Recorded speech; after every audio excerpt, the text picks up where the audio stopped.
Bapak, Ibu, dan saudara-saudari yang dikasihi dan mengasihi Tuhan, salam cinta kasih. Hari ini, Sabtu 27 Maret 2021, merupakan hari Sabtu dalam Pekan Prapaskah kelima. Bacaan Injil hari ini diambil dari Injil Yohanes, bab 11 ayat 45-56. Marilah kita mempersiapkan hati kita untuk mendengarkan sabda Tuhan. Tuhan sertamu dan sertamu juga. Inilah Injil Yesus Kristus menurut Santo Yohanes. Dimuliakanlah Tuhan. Banyak di antara orang-orang Yahudi yang datang melawat Maria dan yang menyaksikan sendiri apa yang telah dibuat Yesus terhadap Lazarus percaya kepadanya. Tetapi ada juga yang pergi kepada orang-orang Farisi dan menceritakan kepada mereka apa yang telah dibuat Yesus itu. Lalu imam-imam kepala dan orang-orang Farisi memanggil mahkamah agama untuk berkumpul. Mereka berkata, "Apakah yang harus kita buat? Sebab orang itu membuat banyak mukjizat. Apabila kita biarkan dia, maka semua orang akan percaya kepadanya. Lalu orang-orang Roma akan datang dan merampas tempat suci kita, serta bangsa kita." Tetapi seorang di antara mereka, yaitu Kayafas, imam besar, pada tahun itu berkata kepada mereka, "Kamu tidak tahu apa-apa, kamu tidak insaf, bahwa lebih berguna bagimu jika satu orang mati untuk bangsa kita, daripada seluruh bangsa kita ini binasa." Hal ini dikatakan Kayafas bukan dari dirinya sendiri, tetapi sebagai imam besar pada tahun itu, ia bernubuat bahwa Yesus akan mati untuk seluruh bangsa.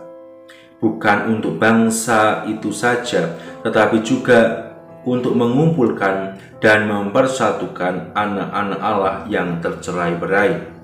Mulai dari hari itu, mereka sepakat untuk membunuh Dia.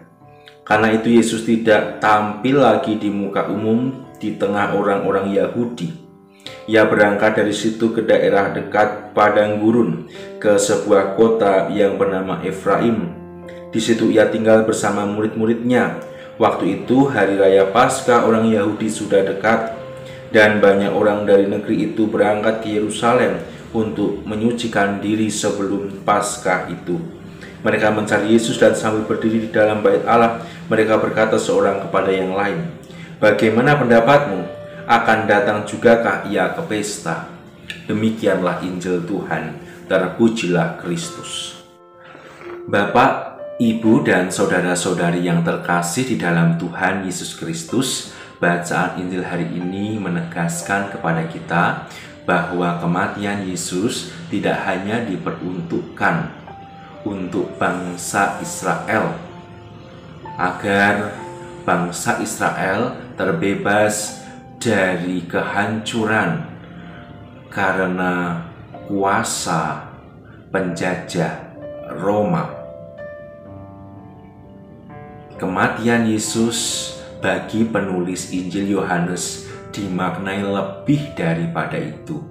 Kematian Yesus pun juga berdampak bagi seluruh bangsa yang ada di dunia. Penulis Injil Yohanes mengatakan bahwa kematian Yesus juga untuk mengumpulkan dan mempersatukan anak-anak Allah yang tercerai-berai.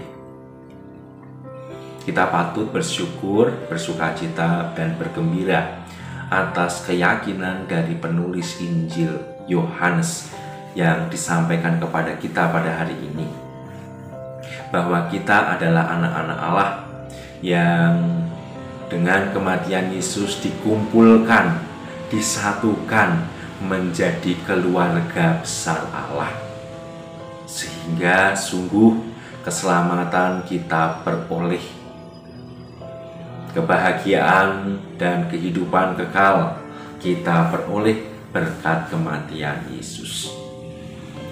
Bapak, Ibu, dan saudara-saudari, sebagai anak-anak Allah yang telah mengalami kesatuan persatuan berkat kematian Yesus, kita pun dipanggil untuk menghidupi keutamaan Yesus sebagai anak Allah, yaitu terus-menerus mengusahakan kesatuan, persatuan, kerukunan di dalam kehidupan kita, baik kepada anggota keluarga kita yang terdekat, kepada keluarga kita, kepada orang-orang yang ada di sekitar kita, dan kepada semua orang.